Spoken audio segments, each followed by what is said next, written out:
I love Thanksgiving. Wait, that's not it. I love Teoscar Hernandez. Colby, hit it. You are Locked On Mariners, your daily Seattle Mariners podcast. Part of the Locked On Podcast Network, your team every day.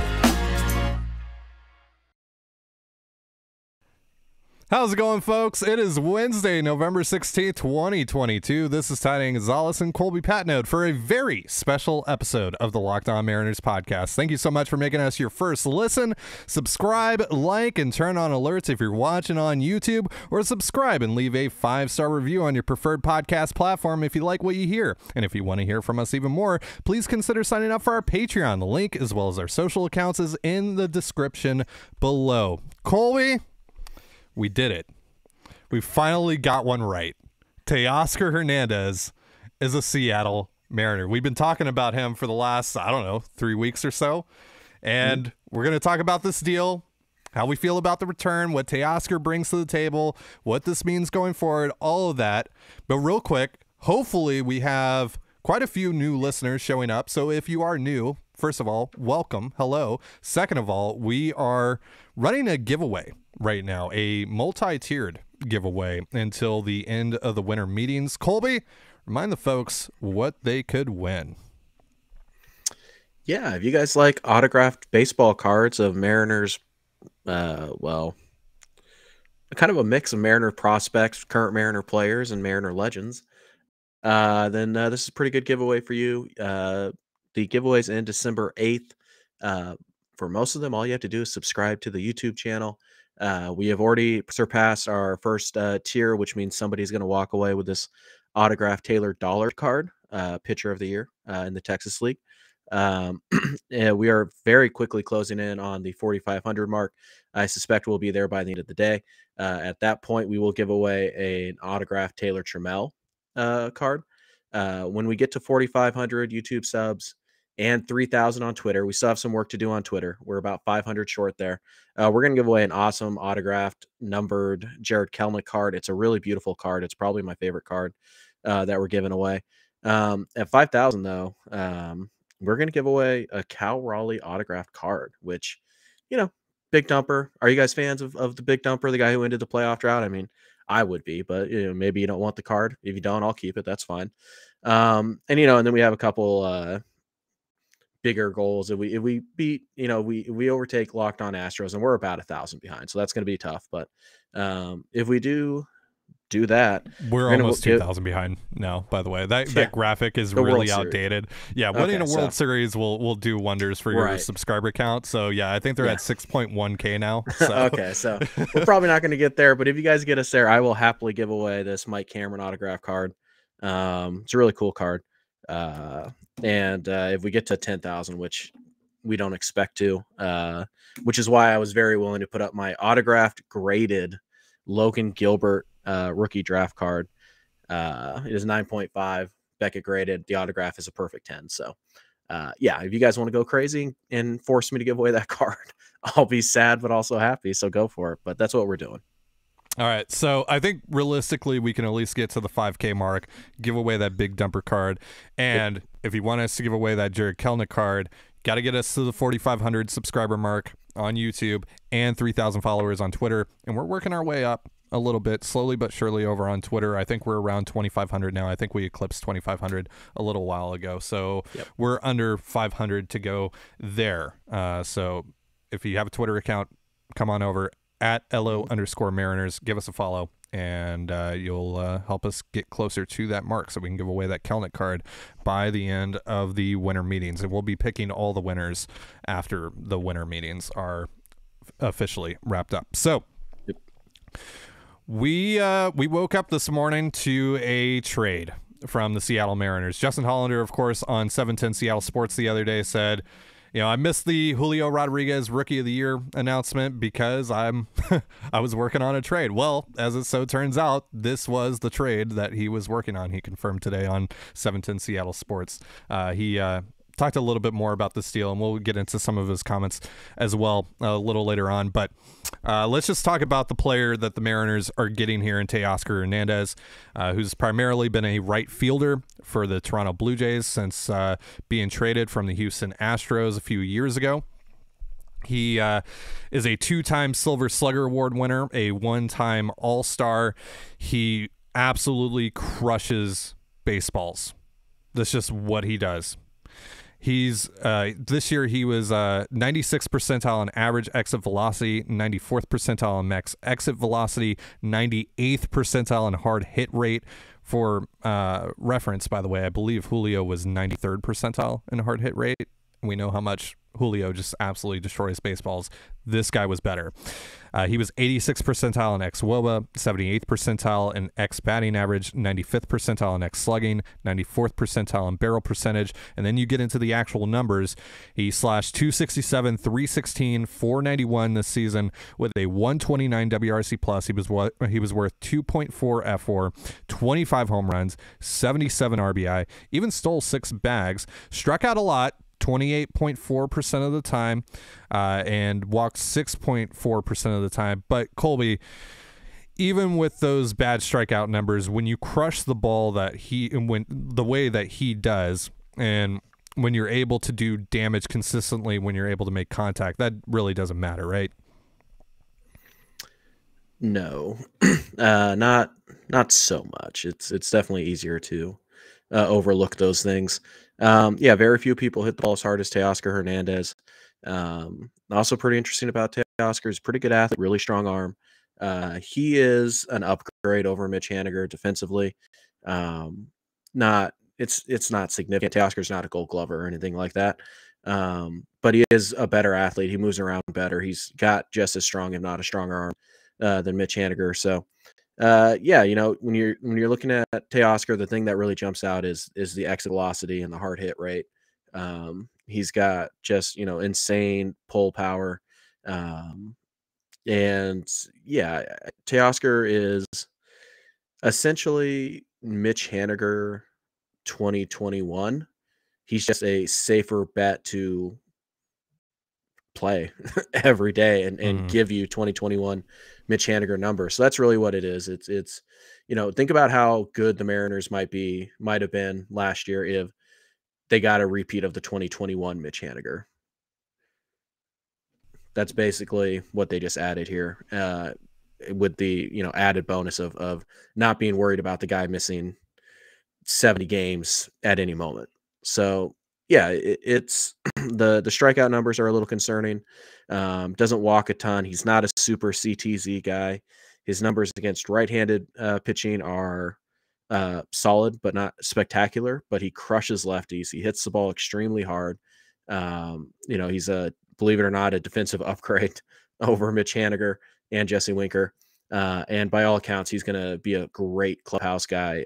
Teammates seem to love him in Toronto. I think he's just a really solid fit for what the Mariners are trying to do. Yeah, I talked about this a few weeks ago when I first brought up Teoscar, that the fans love him. His teammates absolutely adore him. He was part of the heart and soul of the Toronto Blue Jays over the last few years. And this is basically, from a pure vibes perspective, this is the equivalent of the Geno Suarez trade last year. In terms of the kind of character that you're bringing into the clubhouse. This is going to make an already amazingly fun clubhouse infinitely more fun. Like, that's just the kind of guy that Teoscar Hernandez is. He's an incredibly fun ball player, and he's going to bring a lot of that energy to Seattle, and he's quickly going to become a fan favorite with and also, Mariners fans, if you are attending games in Seattle, get ready to say Teo, because that's all they do here in Toronto, and now that's going to be a Seattle thing, and it's going to be a lot of fun to hear that in that ballpark and hear that finally on our side. That's going to be pretty cool. So additionally, dude crushes left-handed pitching, like absolutely mashes left-handed pitching. He is second in OPS against left-handed pitchers amongst qualified hitters since 2020. He's been better than guys like Trey Turner. Like, dude just destroys left-handed pitching. Also, I need to bring this up here from Zach Left on Twitter, but he posted some of Teoscar's numbers against AL West teams, and I think you guys will particularly like what he's done against the Houston Astros. This comes from at Zach Left on Twitter.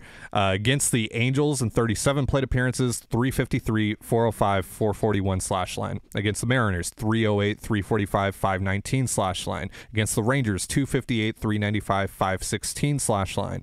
Against the A's, 250, 372, 500 slash line. And then against the Astros, his former team, 318, 375, 500. Colby, this is the type of move that you make if you're actually trying to be serious about contending with the defending World Series champion and the Astros. You have to add this kind of firepower. And this, we're going to talk about what this means for the rest of the offseason, but this isn't the heavy lifting isn't done with this move. It's far from done, but this is a great first move. This is a great statement to make, and Teoscar gives you someone that you can put in the top 3 or 4 of your lineup. He pushes guys like Geno Suarez down, potentially Ty France down, and that's a good thing because that lengthens your lineup, that makes you a lot deeper, and it gives more firepower and more legitimate threats to go yard, to get extra base hits, all that stuff behind Julio. Because what was the biggest issue that we talked about heading into the postseason? Who was going to be the other guy besides Julio who was going to step up? We got a little bit from Cal Raleigh. We got a little bit from Geno Suarez. But imagine if you had someone like Teoscar Hernandez in there as well. Now you have that, and that just makes you all the more dangerous. And if you pair him with someone like Xander Bogaerts, Trey Turner, Carlos Correa, even Brandon Nimmo, Andrew Benintendi, whoever they end up and go out and get from this point forward, this lineup is going to be really, really dangerous and a lot better suited to compete with a pitching staff like the Astros in a 3 or in a 5-game, 7-game series.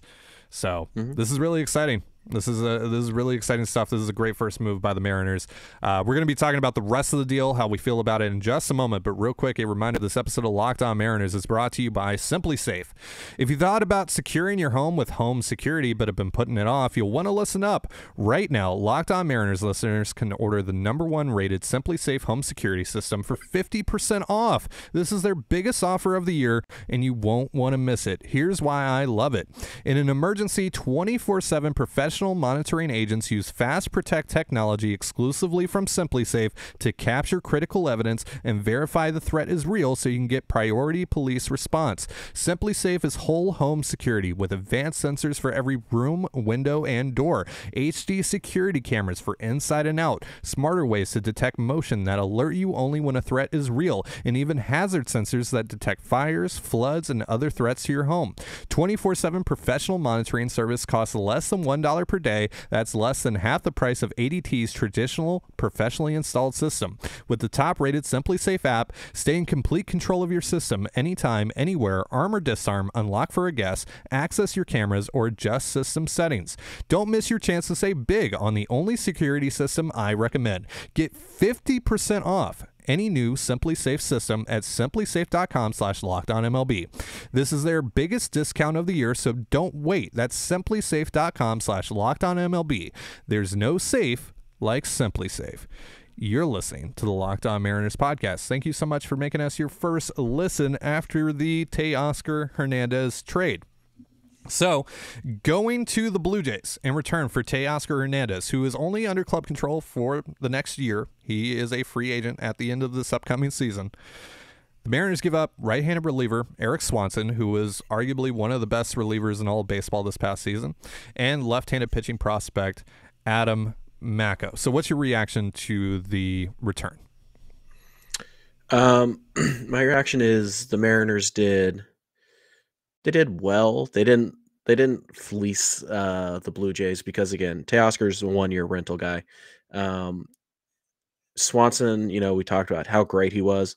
I still think that if they go to Swanson instead of Robbie Ray, we're probably at least going to a game 5, but whatever. What do I know? I don't need to rehash that again. So yeah, Swanson is a good, very good reliever. I would say he falls short of being like an elite type. I think there's a very good chance we just saw his best season. The Mariners easily could have sold high, but I still think Erik Swanson is going to be a good reliever, an above average reliever, somebody you would trust in some high leverage situations depending on matchups. So yeah, they had to dip into their major league roster. They traded from a strength to try and fill a hole. It would have been amazing if they could have gotten it for the Chris Flexen trade package, but that just wasn't going to happen. So yeah, I see a lot of people, excited that they didn't give up Flexen to get Teoscar. I don't know why. You'd much rather have Erik Swanson on this team than Chris Flexen, but you have to give something to get something. And giving up 3 years of a reliever for 1 year of an everyday above average, like all-star quality hitter isn't too bad. Mako's a guy that we like as well, but he's a little undersized. He had a lot of injury issues this last year. The command and control really haven't taken steps forward. The breaking balls, both of them took a step back in 2022. He's still a good prospect, but he's not somebody that the Mariners are going to desperately miss. We'll miss him because we like Adam Mako, but he's a guy that the Mariners seem to basically draft every year. So this is part of, when you're good at drafting and developing, particularly pitchers, you're okay giving them up to get, major league impact because that you can replace that guy. And Mako was probably going to slide outside the top 15 to 20 in my prospect ranks anyways, just because he didn't have a very good year. So the Mariners give up something. I think the Blue Jays did okay for a 1 year rental. And I think the Mariners, I think this is a trade that, I'm not going to say that it's like you love it. It's not going to be like the Ty France trade, right? It's not going to be one of those, fleecings, so to speak. But the Mariners did very well here, and I think the Blue Jays did as well. I think this is just a good, solid trade where both teams address their biggest need by trading from something of a surplus. So we'll see how it works. But the Mariners didn't get Teoscar for free, but they also didn't give up so much that it's the only move that they could make, if that makes sense. So, yeah. And I'm still, relatively surprised that that's all it took to get Teoscar Hernandez, given what he means to that clubhouse, that fan base, the fact that, Ross Atkins is going to have to spin this to that fan base, which is not taking it very well right now. But the thing that, I talked about when I first brought up Teoscar is like the Blue Jays have all of this pitching, or they have all this pitching. They have all this offense, right? They've had a dominant offense for the last few years, particularly the last couple of years, but it hasn't gotten them anywhere. They missed the playoffs in 2021. They make the playoffs this year and get absolutely embarrassed with one of the greatest comebacks of all time in the wild card series against the Mariners. They, and the pitching market this year is not great. I mean, you're seeing how expensive it is to land relievers like Erik Swanson on the market right now. And, the starting pitching market isn't great either. So I felt that, it was possible the Blue Jays could trade Teoscar or someone like that from their offense, subtract from their offense to get better pitching wise. Because look, the reason why they blew that lead in the wild card series is because of their bullpen. Their bullpen is not good. And Erik Swanson helps them at least a little bit with that. Now, relievers are ultimately volatile, and that's why I don't have any issue with the Mariners trading Erik Swanson. He had a great year this year. Don't get me wrong. But also, he was like the third, fourth, sometimes even the fifth guy to come out of the bullpen for the Mariners this year, and he was almost non-existent in the playoffs because they didn't use him. And whether that's, just a dumb decision by Scott Service, or he just flat out, yes. Or he just didn't trust him. Either way, it was clear that he wasn't as valuable to the Mariners as maybe he would be to the Blue Jays. And I think this is a good trade overall because it helps the Blue Jays in a position of need, and it helps the Mariners in a position of need. And this is what ultimately trades are about, right? Both teams are supposed to benefit.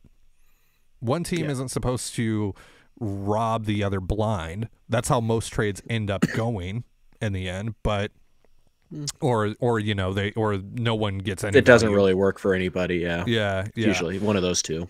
Yeah, but this is ultimately, like, on paper, this is how trades are supposed to work. And so, and also the Blue Jays, they wanted to add a more of a, a left-handed element to their lineup, as Jerry DiPoto would say, right? Left-handed element, not just a left-handed hitter, right? A left-handed element. And particularly in the outfield, and there are options there. There's reports that they're interested in Brandon Nimmo, just like the Mariners are. They obviously had some interest in trading for Andrew Benintendi at the deadline this past summer. So, I think at the end of the day, for Blue Jays fans who may be over here watching this show, I think you guys are going to have a plan in place, or that you guys have a plan in place, that Ross Atkins has a plan in place now to kind of address the hole that was left open by Hernandez. And at the end of it, you get 3 years of a guy who was one of the best relievers in baseball. I don't know if he's going to repeat that necessarily this year, but you also look at the Baseball Savant numbers. I mean, he was ridiculous this year. 98th percentile on average exit velocity, 96th percentile on hard hit rate, 97th percentile on xERA/xWOBA, 88th percentile on X batting average. The list goes on and on and on. His whole Baseball Savant page is red, and that's really good for those that are unfamiliar. So yeah. And Mako, he's interesting, like you said. He had a down year and all that, but we like Adam Mako. We know that his dad is a viewer of the show, so appreciate him, and good luck to you guys in Toronto. It's worth noting too, Adam Mako played his high school ball in Canada, and we know how much Toronto, the Blue Jays, love to acquire. Well, Justin Canadians. Hollander said as much today on 710 that when they drafted Mako, one of their AGMs reached out to him via text and said, we were going to draft him the next round or whatever, whenever our next pick comes up. And he was like, I don't know if that was just lip service or whatever, but they continually asked about him for the last few years, Hollander said. And so that added some legitimacy to it. And finally they get this deal done because they love that he's a Canadian kid, right? So it makes sense. But at the end of the day, nobody fleeced anybody. No. The only, maybe it turns out Swanson's really bad and Mako's a fringe big leaguer, or maybe Teoscar just doesn't really perform and he leaves in free agency. Maybe one side ends up winning the trade, quote unquote. But as we sit here now, in reality, it's a good, solid baseball trade. Both teams, I think, get a little bit better. They get closer to where they want to be. And that's how it's supposed to work. And for the Mariners, this trade doesn't take them out of anything that else they want to do. There's nothing here monetarily. There's nothing here in trade costs that they can't continue to do more. And for the Blue Jays, they weren't going to sign Teoscar anyways in free agency. They're going to have to start playing Vlad. They're going to have to pay Bichette pretty soon. Manoah is going to start needing attention as well. Obviously, you have Kirk too. Like, they have a lot of young talent that they're going to have to start paying. Alek Manoah, right? Which I already said. Oh, you did. And okay, I totally missed that. And they also have, obviously they're paying Gossman and Barrios and Ryu and Springer, and so they're already paying a lot of guys, and they want to add more. They want to add like Brandon Nimmo. That's another $20 million. They weren't going to sign Teoscar past this year. That's just a fact. So yeah, they trade a guy who's not in their long-term plans for somebody who might be, but they also, still also improve their club in other areas. It's just a good, solid trade for both sides. Yeah. And also the Mariners spent quite a bit of money on this deal as well. Teoscar is projected to make $14.3 million in arbitration. Erik Swanson is only projected to make 1.6. So that's a $13-ish million swing there for the Mariners. So starting to add some payroll, for those of you that love the payroll stuff, so they're adding a little bit of payroll. Only thing you care about. Yeah. So what does this mean for the future, Colby? And what does this mean for the rest of this offseason? Now that they've landed one of their impact bats, this isn't the only impact bat that they should add, in my opinion. I'm sure you agree with that as well. But this is a good step in the right direction. And John Morosi today tweeted that the Mariners are still looking at outfield options to fill out either left field or right field. Because, when we were talking about this on our Patreon show earlier this week, or maybe it was last week, patreon.com/control the zone, by the way, you and I discovered that Teoscar has been a bit better in left field than right field, so maybe that's an option. But actually, before we get into all of that, got to remind you folks real quick that this episode of Locked On Mariners is brought to you by BetOnline. BetOnline.net is your #1 source for sports betting info, stats, news, and analysis. Get the latest odds and trends for every professional and amateur league out there, from football to basketball to soccer and esports. We've got it all at BetOnline.net. And if you love sports podcasts, you can find those at BetOnline as well. We're always the fastest and easiest way to get your betting fix. Head to the website today or use your mobile device to learn more. BetOnline is where the game starts. So, as I was saying, Morosi has the Mariners still looking at outfielders, either via the trade market or free agency. Brandon Nimmo is obviously a guy that we've heard a lot about for them. But, we've talked about Andrew Benintendi. There's Max Kepler, who was arguably the best defensive right fielder in all of baseball this past season that they could potentially trade for from Minnesota. There's a lot of options out there for them to attack this. But now that they have Teoscar in place, how would you like to see them go after their second outfield ad? And what kind of player would you like to see them add there? Yeah, so this is pretty interesting because I think Teoscar, if he is the second best bat you add this year, then it's a good offseason. So I think you need to add somebody better than Teoscar, and in free agency, those are very limited options. It's basically, the 3 shortstops, not Dansby, and Nimmo really are your only options. So I don't think that it necessarily in free agency, those are your only options.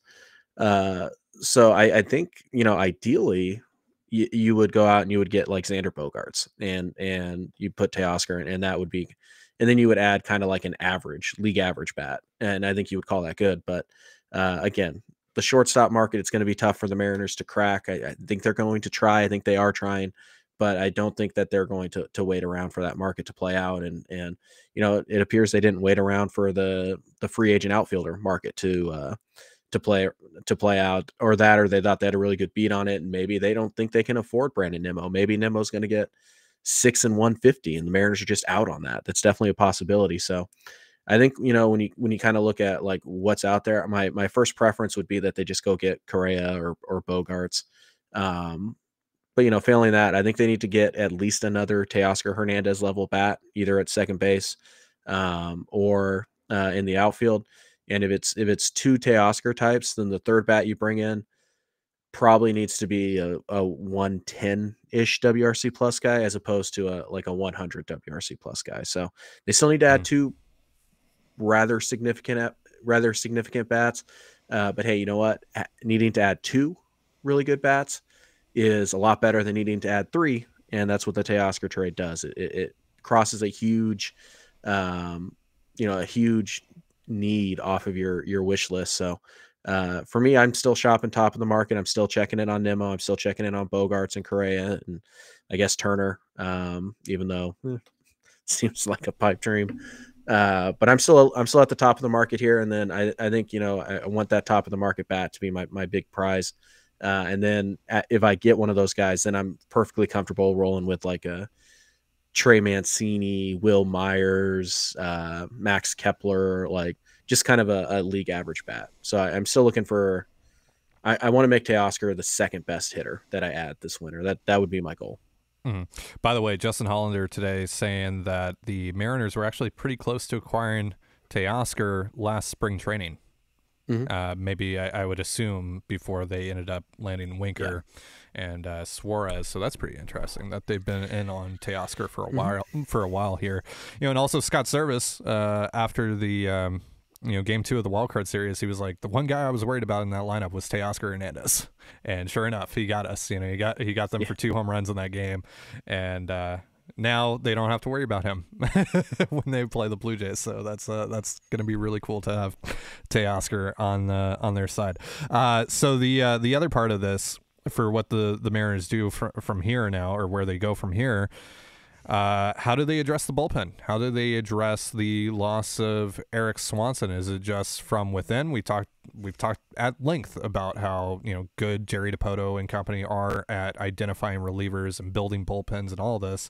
So is it just from within, or do you foresee them going outside of the organization to add a reliever with some substance here? I think it's a little bit of both. I do wonder if maybe the Mariners think that Matt Festa can be kind of the guy from within. We also know that they've added, in particular, Isaiah Campbell recently to the 40-man. I really think he's going to pitch some big innings for the Mariners in 2023. He certainly got that type of stuff. And honestly, it's kind of similar to Swanson, where it's, fastball at the top of the zone, splitter down, split change down. But Campbell might have better breaking stuff than Swanson, but Swanson throws more strikes. I mean, Swanson doesn't walk guys. So I think it's going to be a little bit of both. I don't know if they need to go out and get like a high leverage type, because I think what they're going to plan on is kind of, basically replacing Swanson with 2 middle guys. I think high leverage wise, they like Brash, they like Munoz. I think they still believe in Sewald. So I think if they go out and they get like just, I don't know, Michael Fulmer, Seth Lugo types, they go out and they get a couple of those type of guys. I think they like where they're at. And, we also need to, keep in mind that the Mariners also have potential bullpen fixes, in their organization who maybe we're not thinking about right now. Penn Murphy kind of was an afterthought, and he ended up being huge. So the one thing I think we can probably assume is that Jerry's not going to go give 3 years, $10 million to any relief pitcher. He's gonna look for value. He's gonna look for guys that he thinks his staff can fix.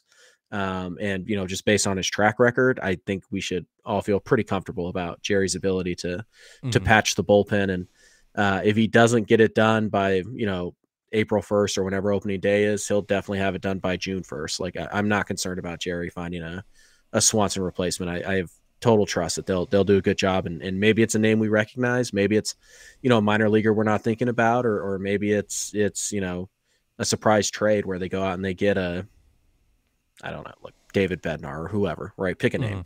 Now, does trading Swanson stop them from, or give you pause to the potential of trading anyone else out of the bullpen? Not really. If I can get something for Penn Murphy or Diego Castillo or Paul Sewald that is an impact bat or a mid rotation starter or whatever, or maybe just a couple of bullpen arms. I mean, maybe it's Paul Sewald for 2 middle relief type of arms. Like, no, I don't. I think again, if there's one thing we can trust Jerry Dipoto on, and there's more than one, but if there's one thing we can absolutely trust Dipoto and Hollander on, it's finding quality bullpen arms. They'll find them. I'm not worried. And again, maybe it doesn't happen. Maybe, we go into this year and Castillo's bad and whoever Murphy turns into Stecken Ryder or whatever, right? It happened this year. The bullpen wasn't very good at the beginning of the year. And at the end, it was arguably the best in baseball. So I'm not worried about it at all. So if Jerry and Justin feel like they need to go out and trade one of those guys to help the ball club elsewhere, fine. I don't care. I believe they'll fix it. 100%. So we didn't have a show yesterday, but we haven't covered the Julio Rookie of the Year news. We haven't talked about Scott Service getting robbed blind of Manager of the Year, let alone second place as well in Manager of the Year voting. That's really the thing that gets me about that. Like I you and I both expected him to not get it because whatever, but him not getting even second place in that is something. So we'll talk about that. We'll also talk more about the guys that they added to the 40-man on tomorrow's show. But that's going to do it for today's show. Thank you so much for joining us here on the Locked On Mariners podcast. For Colby Patnode, I'm Ty Gonzalez. Be sure to give us a follow on Twitter at LO_Mariners. You can follow me at Dane Gonzalez. That's DANEGNZLZ, and Colby at CPAT11. That's CPAT11. You can also find all that stuff in the description of this episode. And thank you again for making us your first listen. For your next listen, check out the Locked On Sports Today podcast featuring the biggest stories of the day, plus instant reactions, big game recaps, and the take of the day. It's available on the Odyssey app, YouTube, and wherever you get your podcasts just like us. And with that, have yourself a beautiful baseball day. We'll see you tomorrow. Peace.